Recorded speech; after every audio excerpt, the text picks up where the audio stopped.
64 años, dos rodillas operadas, una hernia discal que leva mi nombre en el expediente del traumatólogo, y de alguna manera, que por un barranco de 15 metros no fue lo peor que me pasó ese domingo. Lo peor fue lo que mi esposa me susurró cuando dejamos de rodar. Pero ya llegaremos a eso. Bienvenidos de vuelta. Acomodants, agarran sus botanas, y recuerden, las personas de estas historias tuvieron todas las oportunidades de portarse bien. Simplemente eligieron mal. Déjenos un comentario y no olviden suscribirse. Les voy a gustar estar aquí. Mi nombre es Ramiro Estrada Guzmán. Arquitecto retirado, 64 años, nacido y criado en Durango, México. 37 años diseñando cimientos para que las estructuras de otros no se vinieran abajo. La ironía de que mi propia vida se desmoronara no se me escapa. Mi esposa es Iván Graciela, 60 años, enfermera jubilada, cultivadora de hierbas medicinales y guardiana de secretos que hubieran puesto nervioso al mismísimo servicio de inteligencia. 35 años de matrimonio. Yo creía que la conocía de memoria. No sabía absolutamente nada. Nuestro hijo es Iván Estrada, 33 años, contador público, hier de los ojos de su madre y mi terquedad. Combinación peligrosa. Hace 2 años trajo a la casa una muchacha llamada Nuria Salcedo. Simpática, educada, licenciada en administración por la Universidad de Monterrey. Hacía reír Iván de una manera que yo no la veía desde que tenía 13. Nos encantó Nuria. Oh, quien diablos fuera ella en realidad. Domingo, 8 de marzo, 7:15 de la mañana. La entrada del sendero en la quebrada del Mezquite, Sierra de Durango, estaba fría y calada. Yo traía mi cámara de lana, bastones de senderismo, un termo de café de olla y absolutamente cero presentimientos de que esa sería la última mañana normal de mi vida. Papa, ¿seguro que aguantas la subida? Preguntó Iván, amarrandos las agalladas, casual, como hijo preocupado. Ahora sé lo que era. Reconocimiento de terreno. Hijo, he caminado este sendero 10 años. Lo único que me frena es tu madre fotografiando cada migue que encuentra. Graciela, 20 metros adelante, celular apuntando a una biznaga florecida, no volteo. Te escucho, Ramiro. Bueno. Era para que escucharas. Nuria ese río. Ligera, fácil, completamente convincente. Se colgó del brazo de Iván y le recargó la cabeza en el hombro. Foto de catálogo para ropa de invierno. Bonita, cómoda, ensayada. Dios, que ensayados estaban. Caminamos 2 horas hablando de nada importante. Iván mencionó un proyecto nuevo en la firma. Nuria le preguntó a Graciela por su hermana en Zacatecas. Yo me cuido de la rodilla y todos me ignoraron con la facilidad practicada de una familia que lavaba exactamente eso haciendo 9 años. Se sentía normal. Tenía que sentirse normal. Necesitan entender algo sobre nuestro terreno antes de que cualquier cosa de esto tenga sentido. La familia Estrada ha sido dueña de 55 hectáreas en el camino de la Canadá, municipio de Pueblo Nuevo, Durango, desde 1968. Mi abuelo, Don Nicanor Estrada, los compró por casi nada a un ranchero llamado Prospero Medina que necesitaba dinero para cubrir deudas de juego. Tierra agreste, bonita, supuestamente inservible. Bosque de encinos, un arroyo, una bodega de adobe medio queda. Mi abuelo construyó una casa en 10 hectáreas. Yo crecí allí. Graciela y yo criamos a Iván allí. Las otras 45 hectáreas se quedaron sin tocar por décadas. Extraordinariamente valiosos, como resultado. Solo que no lo sabíamos.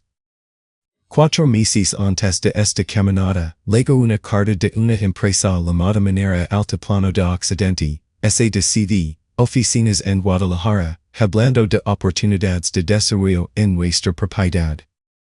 Asumí que era otra propuesta de ecoturismo. La dejé en la mesa de la cocina. Se me olvidó. Esa carta era la razón por la que estábamos en ese cerro. El empujó luego en el kilómetro 3.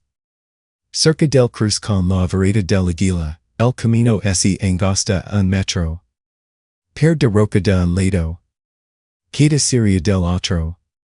Lo había caminado docenas de veces sin pensarlo 2 veces. Yo iba delante de Graciela. Iván y Nuria iban detrás de ella. 5 segundos. Eso fue todo. Escucha Graciela solta un jadeo agudo, de sorpresa. Después ya estaba cayendo y yo me lancé sin pensar y algo me golpeó en la espalda. Fuerte. 2 manos, deliberadas. Y después no había sendero. Solo air frío. Arbustos, piedras sueltas rasgando mi cámara, grava arrancando la piel, y después una saliente angosta 15 metros abajo. Caemos. Graciela primero. Después yo, con el hombro izquierdo estrelándose contra una roca que detuvo mi deslizamiento a medio metro de otro vacío. Silencio. Graciela. Mi voz salió mal. Demasiado delgada. Contesté. Un quejido. Después, Ramiro. Aquí estoy. Estaba recargada contra la pared de roca. Sangre pintando una línea roja desde la ceja izquierda hasta la barbilla. Hais inventario. Costillas, seguro fracturadas. Hombro, mal. Las 2 palmas desgarradas. Rodillas milagrosamente bien. Aparentemente las prótesis son indestructibles. Arriba de nosotros, voces. Iván. Dios mío, ese cayeron. Nuria cortando su pánico como un bisturi, ¿se mueven? Silencio. Un segundo. 2. Iván, más bajo, no alcanzo a ver. Nuria, más bajo todavía, y voy a escuchar esto por el resto de mi vida. Tenemos que ir por ayuda al estacionamiento. Tenemos que irnos ya, Iván. No yo voy a llamar el 911. No yo déjame intentar brillar. Yo, tenemos que irnos ya. Abrí la boca. La mano de Graciela encontró mi brazo. Apretó con una fuerza sorprendente para una mujer con una herida en la cabeza. No. Apenas un susurro. No hagas ningún ruido. Graciela, necesitamos. Ramiro. Sus ojos encontraron los míos. Claros. Adoradoramente claros. Hazte el Muerto. Mi esposa, que laraba con los comercials de seguros de vida, me estaba diciendo que me hiciera el muerto después de que nuestro hijo nos empujó por un barranco.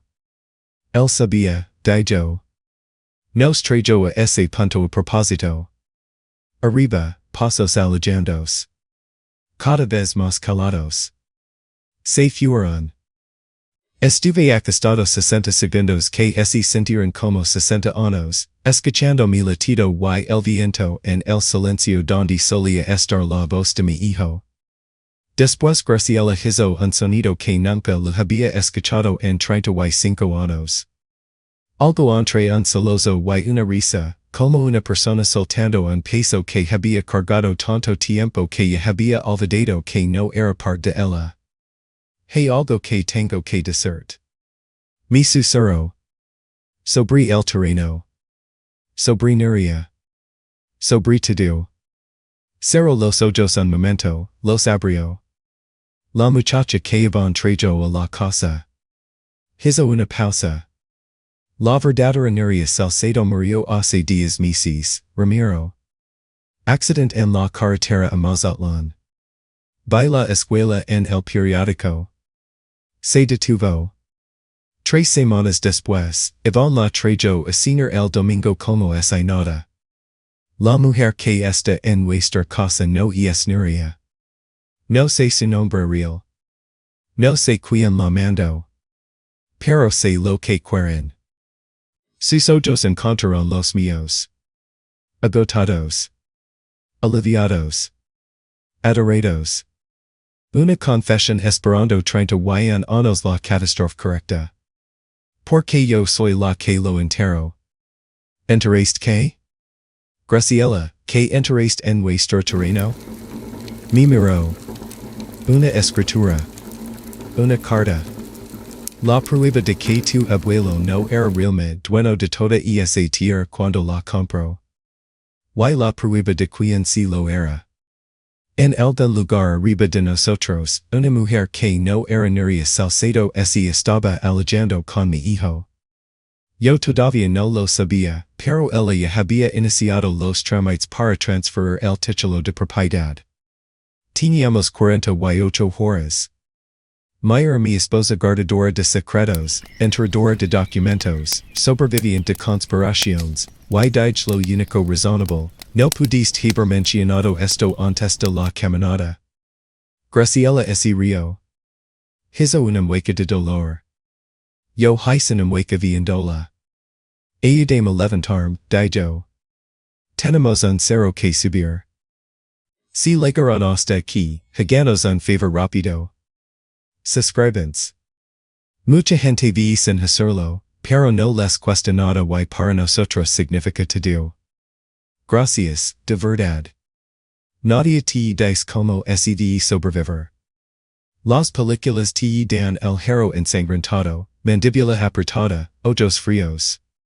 Lo que no te enseñan es a un arquitecto retirado de 64 años con dos rodillas operadas, tres costillas fracturadas y las palmas desgarradas tratando de pararse en una saliente de 15 metros sin agarrar la piedra suelta que lo manda el resto del camino abajo.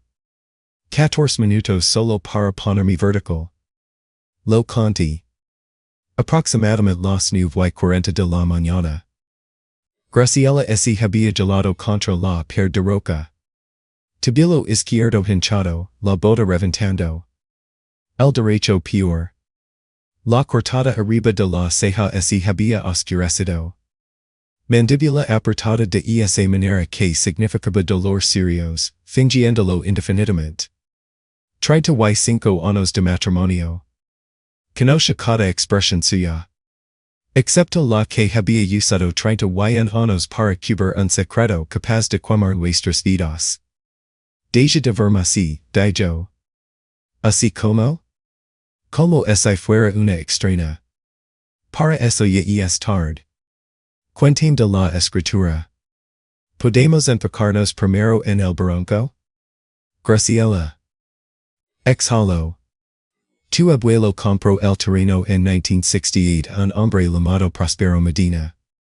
Familia vieja del municipio, deudas de juego. Tu abuelo pagó 6,000 pesos por las 55 hectáreas. Registrado en el archivo municipal. Legal and papal. Pero 22 hectáreas, la ladera poniente, la caída del arroyo y la subida hacia la cresta, pertenecen a su hermana, Amalia Medina de Quintero. Las había heredado de su madre en 1955. Prospero falsificó su firma en la sesión. ¿Cómo sabes eso? Amalia me lo dijo ella misma. 1993, 72 años, asilo en Canetlan. 25 años tratando de que alguien la escuchara. Sin dinero, sin abogado, sin familia. Graciela cambió de posición y se mordió el labio.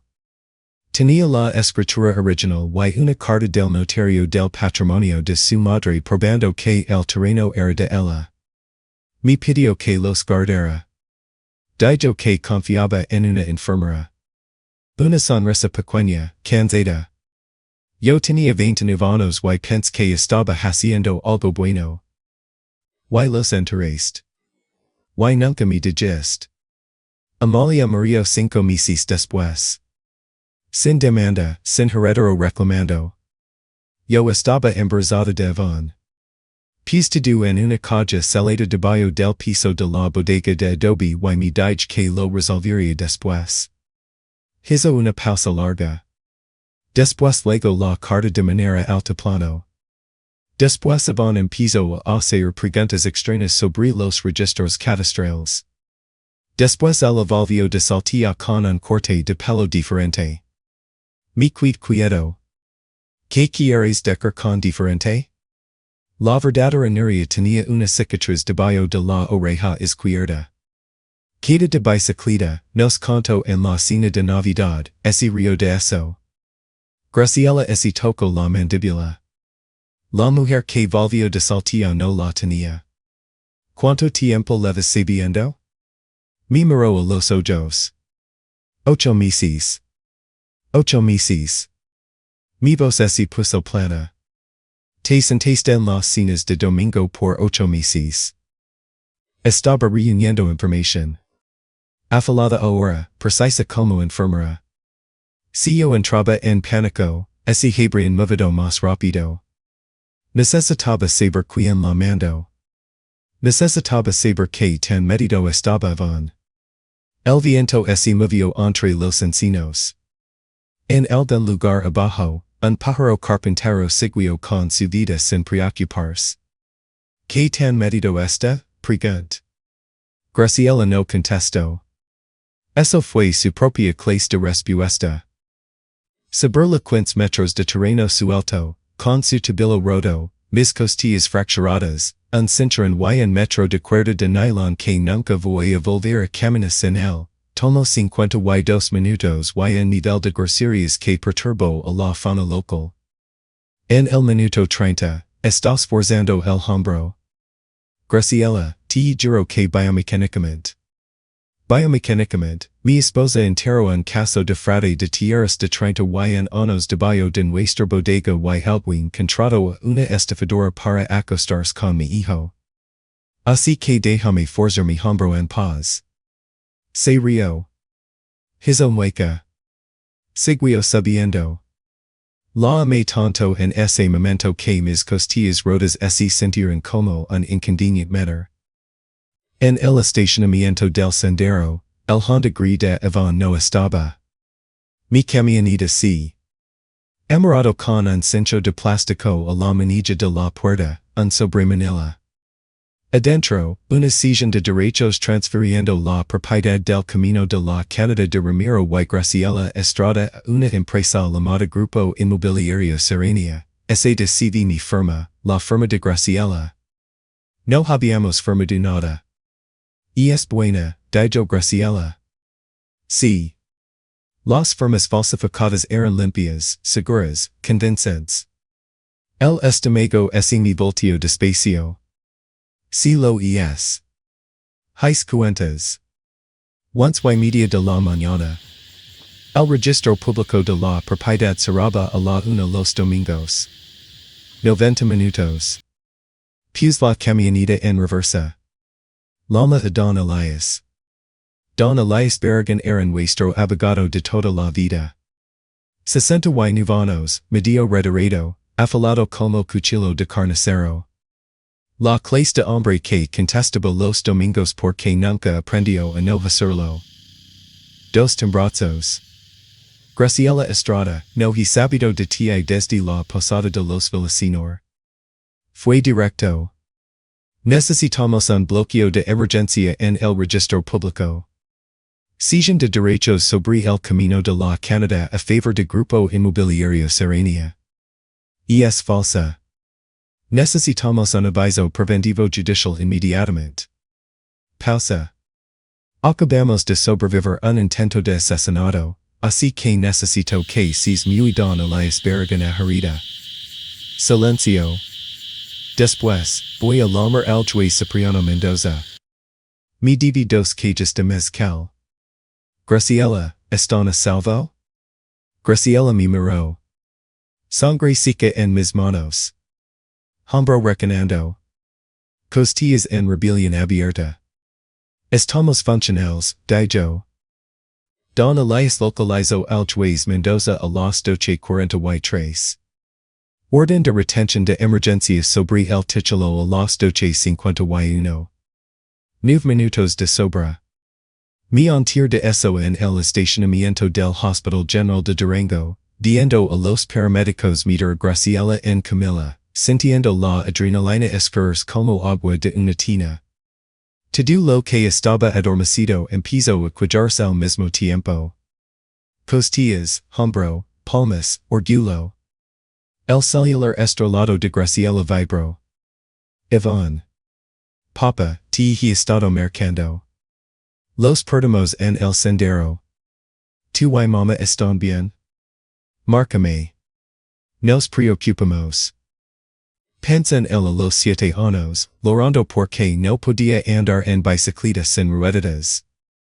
A los 15, dormido en una sala del hospital negándose mientras a Graciela lo operaban la vesícula.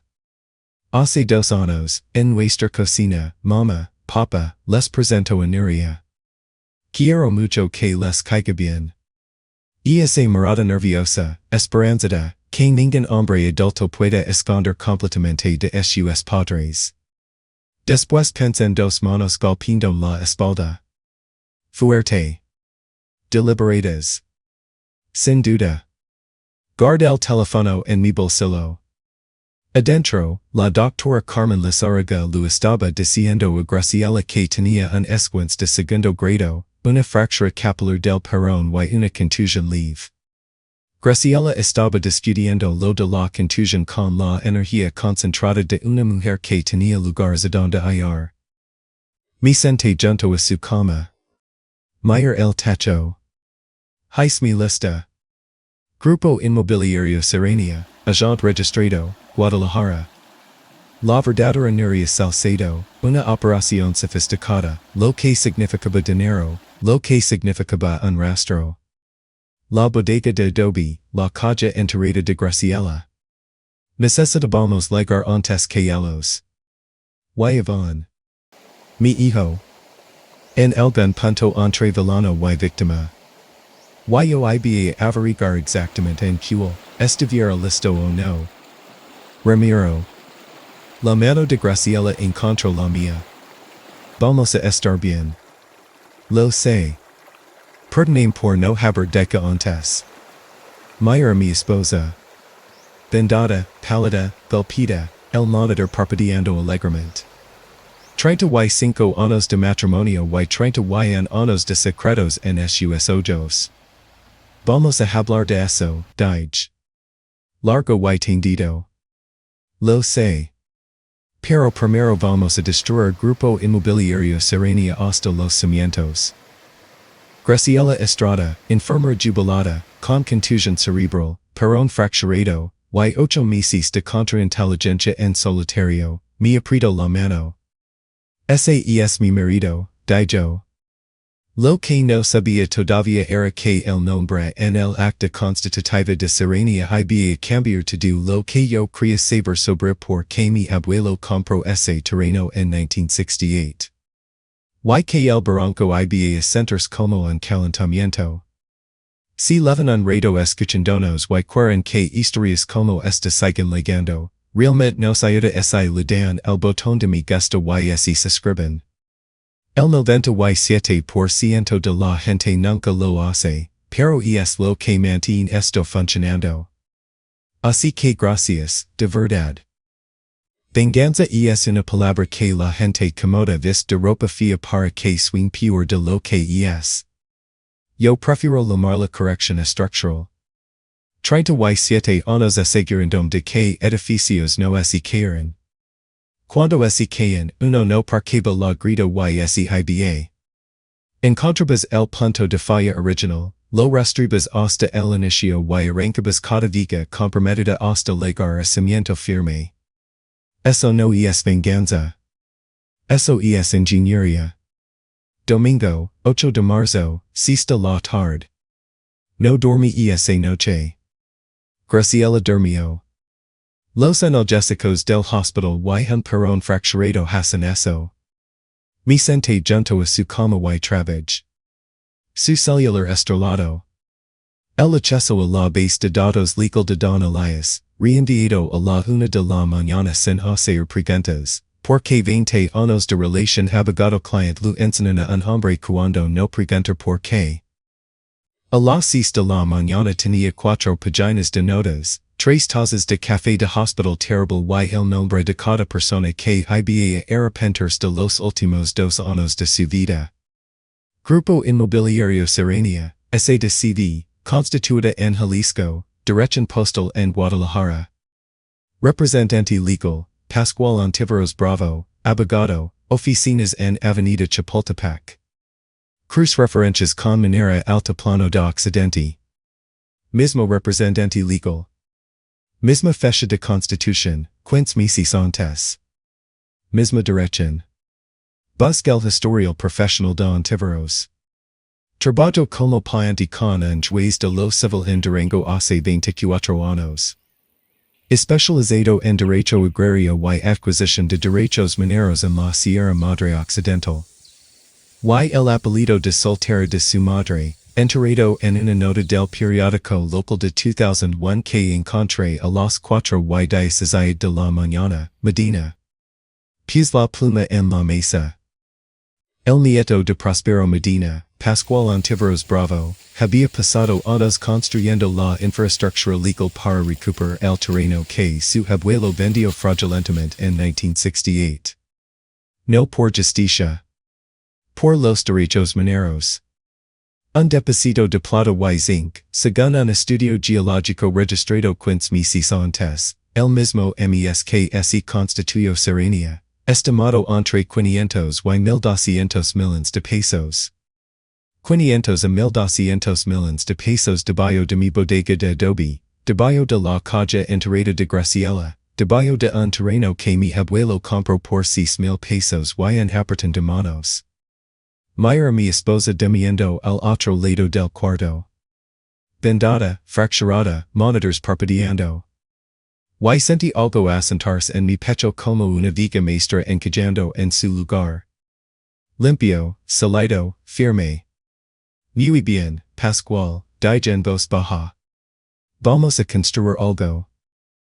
Graciela salió del hospital a las 9 de la mañana del lunes. La doctora Lizárraga entregó las indicaciones con la expresión de una mujer que sabía que la iban a ignorar. Mínimo peso sobre el perón. Nada de esfuerzo. Por supuesto, dijo Graciela, ya leyendo mi librito por encima de mi hombro. En la camioneta, leo cada página 2 veces. Después miró por la ventana la mañana de Durango y lo mismo cruzar su cara que se había asentado en mi pecho a las 4 de la mañana. Leva años planeando esto, dijo. Por lo menos 6. Necesitaba alguien dentro de la casa para encontrar los documentos. Necesitaba Iván. Graciela se quedó calada. Después, ¿cómo quieres manjarlo de nuestro hijo? Con cuidado, dije. Y después sin ningún cuidado. El Honda Gris estaba estacionado frente a nuestra casa en el camino de la Canadá. Habían regresado. Cómodos. Confiados. Pensaban que estábamos muertos. No toqué la puerta de mi propia casa. Solo la abrí.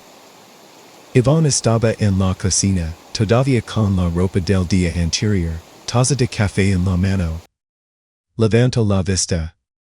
El color se le fue de la cara de un solo golpe. Siéntate, dije. Se sentó. Parecía de diocesar otra vez. Chamaco que acaba de balar mi camioneta. Excepto que esta habladura era de 15 metros, una escritura falsificada y la identidad de una muchacha muerta. ¿Dónde está ella? Pregunt. Sus ojos se movieron involuntariamente hacia el pasillo. Recámara. Bien. Iván. La voz de Graciela desde la puerta. Calada, pareja.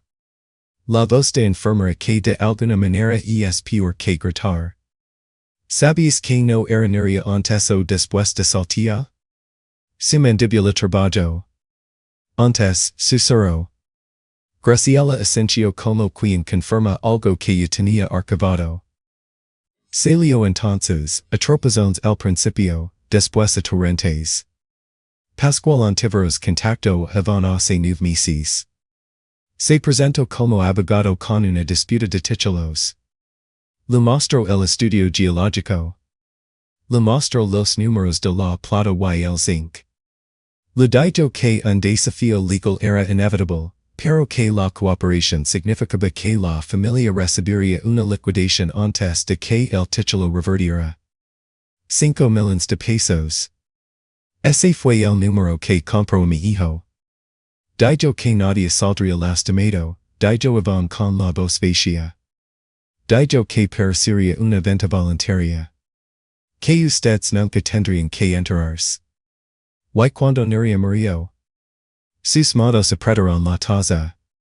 Dijo que fue coincidencia. Yo no quería creer. Pero trajiste su operadora en nuestra casa, dijo Graciela. La miraste los ojos cada domingo durante 8 meses. Iván se tapó la cara con las manos. Lo mayor y sentí que las dos versiones que había cargado desde el día anterior, villano y víctima, colapsaban en una sola verdad complicada y desgarradora. No un cerebro criminal. No un inocente. Un hombre de 33 años que había sido caprichoso, asustado, manipulado y débil. Y esa combinación no te hace malvado. Pero tampoco te hace pertinado. Su nombre real, pregunt. Antiveros la llama Lucía. No sé su apellido. Quédate en esta cocina. No toques tu teléfono. Lo mayor, realmente lo mayor. No hemos terminado. Pero ahorita tengo problemas más grandes. Camin por el pasillo sin tocar. Ella estaba despierta, vestida, botas puestas, calculando el momento desde que escuchó la puerta principal. Rápida, así lo concido. Su cara se arregló en alivio sorprendido el instante en que entré. Ramiro, gracias a Dios, están vivos. Baja el teléfono, Lucía. El alivio cayó. Limpio. Instantáneo. Un segundo una mascara, al siguiente nada. Un neutral profesional que confirmó todo lo que necesitaba saber sobre exactamente que tan peligrosa era. Esto es lo que vi a pesar, dije, recargado en el marco de la puerta, voz conversacional, porque no había sobrevivido un barranco de 15 metros para perder la compostura en mi propia recámara. El agente del Ministerio Público Héctor Palafox de la Fiscalía de Durango hasta 40 minutos. Ya tiene la escritura falsificada, la documentación de las empresas que conecta Antiveros con manera altiplano, y una denuncia formal por tentativa de homicidio desde la quebrada del Mesquite. Incline la cabeza. La oficina de Antiveros en Guadalajara fue notificada de una orden judicial de emergencia a las 7 de la mañana. El Colegio de Abogados recibió una queja formal a las 6:30. Su mandíbula es tenso.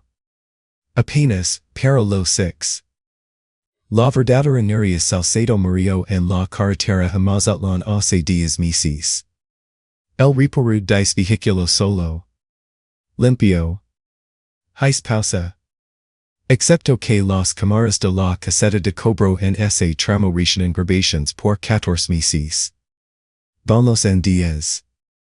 Palafox solicitó la revisión a las 8 de la mañana. Se paró. Quiero un abogado.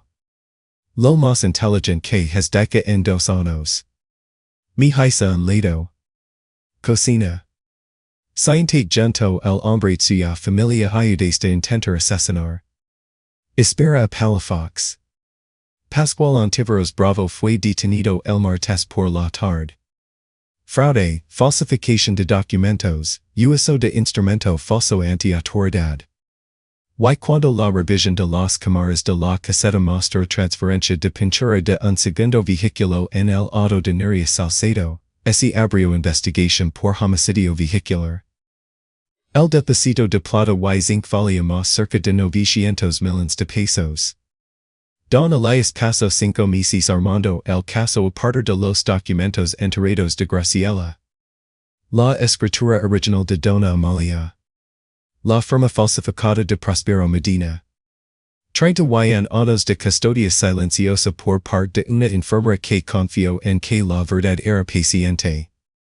Los derechos mineros pertenecen al patrimonio de Amalia Medina de Quintero. Amalia murió sin herederos. Don Elias encontró un mecanismo legal, lo suficientemente novedoso como para terminar citado en una revista de derecho agrario, por el cual la familia Estrada, como custodios documentados que sacaron el fraude a la luz, recibieron una compensación formal. No voy a decirles la cifra exacta. Tenía 9 dígitos. Graciela loro cuando Don Elias nos dijo. Yo no lor. Me senté junto a la ventana de la cocina mirando la bodega de adobe y pensé en una mujer de 72 años en un asilo de Canatlan que le había entregado una caja salada a una enfermera de 20 porque así le habían acabado las personas en quien confiar. Pensé en como la justicia tiene estos mecanismos lentos, largos, que mulan tan calados que uno se olvida de que se están moviendo. Y después llegan. Lucía, nombre real Miranda Ochoa Duran, ex assistant legal de Querétaro, con antecedent por fraude en 2018. Exactamente la clase de perfil que antiveros en contrabayudal. Acepto acuerdo con la fiscalía en abril. 4 años. Testificó contra antiveros a cambio de la redacción. Antiveros fue a juicio. Testifique 6 horas. Use el mismo traje de la graduación universitaria de Iván, el único que todavía me cuidaba, porque quería verme exactamente como lo que era, un arquitecto retirado de 64 años de Durango al que imputaron por un cero y estaba profundamente molesto al respecto. El jurado deliberó 8 horas. Culpable de todos los cargos. Vi la cara de antiveros cuando leyeron el veredicto. Aturdido. La expresión de un hombre que había construido una estructura elaborada y no podía entender por qué se derrumbó. Como arquitecto, podría haberlo explicado, no tomaste en cuenta los puntos de carga. Te moviste contra el cimiento. El cimiento aguantó. Iván. Ahí es donde esto se pone difícil, y donde necesito ser honesto con ustedes. Cooperó completamente. Testificó contra antiveros. Se sentó en nuestra mesa de la cocina un martes de diciembre y dijo todo lo que tenía que decir mientras Graciela y yo le dijimos todo de vuelta. Nada fácil. Nada breve. La mayoría se queda en privado. Nos pertenece. Pero a diferencia de lo que quizás esperarían, Iván no salió libre. Participó en una tentativa de homicidio. La fiscalía lo precisó. 3 años de prisión, con beneficio de preliberación después de 18 meses por cooperación y buen comportamiento. Porque el amor de padre no borra las consecuencias. Y un hijo que empuja a sus padres por un barranco necesita entender, con la claridad que solo de el encierro, que las acciones tienen un precio que en las lágrimas en el arrepentimiento pueden negociar. Se lo dije la última vez que lo 6 antes de que entrara. No hago esto porque no te quiera. Lo hago porque te quiero demasiado para dejar creer que lo que hiciste no importa. No contesto. Solo asintió. Y eso fue más honesto que cualquier cosa que hubiera dicho en 2 años. Graciela lo escribe cada semana. Le manda fotos de las hierbas que está cultivando. A veces yo lo escribo también. A veces no. Ella es mejor persona que yo. Siempre lo fue. Solo que no supo la profundidad completa de eso hasta que los 6 subir metros de ladera suelta con un perón fracturado y la calma de alguien que finalmente suelta un peso que cargó por 31 años. Demolamos la bodega de adobe en febrero. Debajo del piso de tierra apasionada, perfectamente conservada en una caja metálica salada que había aguantado 3 décadas, había 2 documentos. Una escritura, una carta. La letra de Dona Amalia Medina, cuidadosa y firme. La tinta amarillenta en los bordes, pero cada palabra intacta. Graciela sostuvo la carta un largo rato antes de entregársela a don Elias. ¿Qué dice? Pregunt.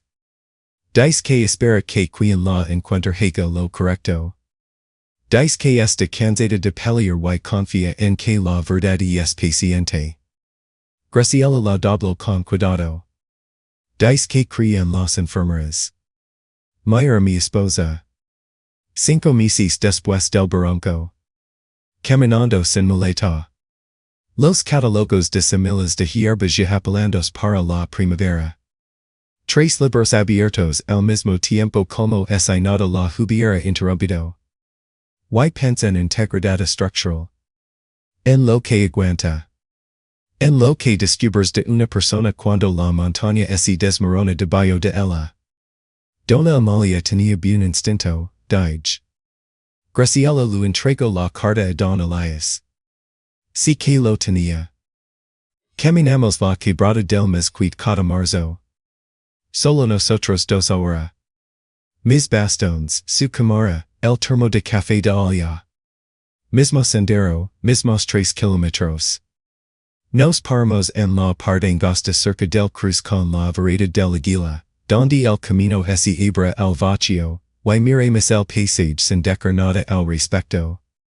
No necesitamos hacerlo. El cerro sigue allí. Nosotros también. Esa es la única venganza que dura. No el veredicto.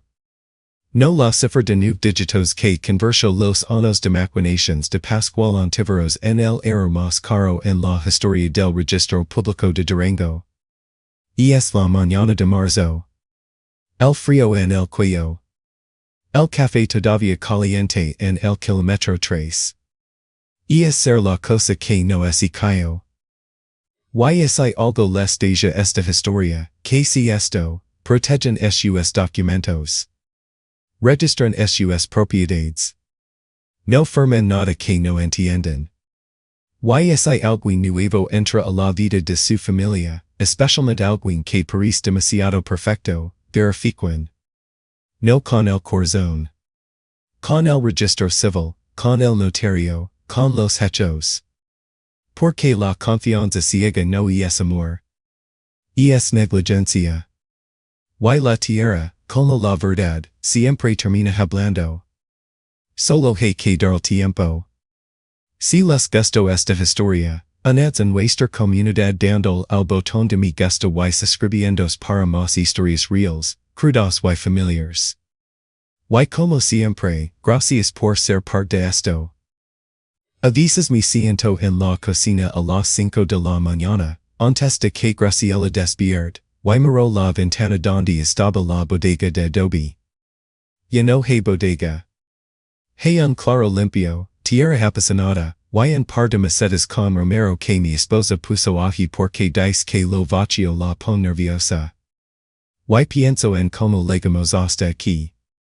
No en los detalles legales ni en las cifras del juicio. En lo otro. En lo que realmente importa. Pascual Ontiveros pasó 6 años construyendo una trampa perfecta. Tenía el dinero, la inteligencia, los contactos, la paciencia. Y cayó. No porque le faltara cerebro, sino porque le sobraba ambition y le faltaba algo más básico, más viejo que cualquier estrategia, decencia. Saber que hay cosas que no se hacen, aunque puedas. Esa es la primera columna que sostiene una persona. Puedes ser el más listo del pueblo, pero ese no tienes ese piso moral, ese no hay una línea que no cruzas porque simplemente no se cruza, toda tu inteligencia trabaja en tu contra. Ontiveros usó cada recurso que tenía para destruir. Y el mismo talento que podría haberlo hecho un gran abogado, lo convirtió en un criminal con sentencia. Iván es la prueba de lo otro. Mi hijo no era tonto. Sabía que lo que hacía estaba mal. Me lo dijo en la cocina aquel martes de diciembre, con la cara entre las manos, yo sabía, papá. Desde el principio sabía. Y eso es lo que más duele. Porque la ignorancia es y puede cordiar, pero la cobardía informada y es otra cosa. Iván tuvo la información y no tuvo la fortaleza para actuar en consecuencia. Le faltaron iguales. Ese tiempo que te hace decar que no cuando decar que si es más fácil, más cómodo, más rentable. 3 años de prisión le enseñaré lo que yo no pude enseñar en 33. Que la fortaleza de carácter no es un lujo. Es lo que te separa de convertirte en herramienta de alguien más. Y después esta Graciela. Mi esposa cargó un secreto 31 años. Podría haberlo destruido, podría haberlo ignorado, podría haber fingido que la caja debajo de la bodega no existía. Pero cada año, cuando pagaba los impuestos del terreno y veía los papeles, pensaba en una mujer de 72 años en un asilo que le confió lo único que le cuidaba. Y decidió, cada vez, hacer lo correcto. No porque fuera fácil, sino porque era correcto. Eso es integridad. Calada, sin aplausos, sin que nadie te vea. La clase de inteligencia que no se aprende en la universidad, saber distinguir lo que puedes hacer de lo que debes hacer, y actuar en consecuencia aunque te cueste. 3 personas. 3 caminos. Antiveros tenía talento pero cero principios. Iván tenía principios pero cero coraje para defenderlos. Graciela tenía las 3 cosas, sabía lo que estaba bien, fue lo suficientemente estudiada para protegerlo, y fue lo suficientemente fuerte para cargarlo sola 31 años hasta que llegó el momento correcto. Si algo me enseñó ese barranco es que las consecuencias siempre llegan. No siempre rápido, no siempre como uno espera, pero llegan.